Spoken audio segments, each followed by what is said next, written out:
அவரோட ரேஞ்ச் வந்து it is not for big boss. அவர் வந்து is a celebrity who can be celebrated for couple of generations. ஏன்னா அவர் வந்து சிவாஜிக்கு அப்புறம் அவர் தான் ஆக்டிங் ஸ்கில்ஸ்னா. அவரோட இதுக்கு பிக் பாஸுங்கிறது வந்து it is putting himself down. I think it took a right decision, but it is late decision in my view. Maybe big loss for big Boss, but good for Kamal Haasan.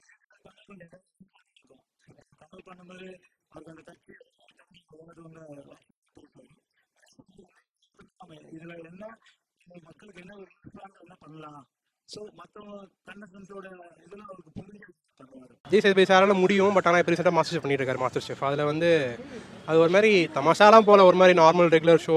ஆனால் அவரே வந்து இந்த cook with கோமாளிலே சொல்லியிருந்தாரு, என்னோட show வந்து ரொம்ப ஒரு பிளாங்காக போகும், நீங்கள் பண்ணுற ஃபன் மாதிரி எங்கள் இதில் இருக்காது அப்படின்னு சொல்லியிருந்தாரு.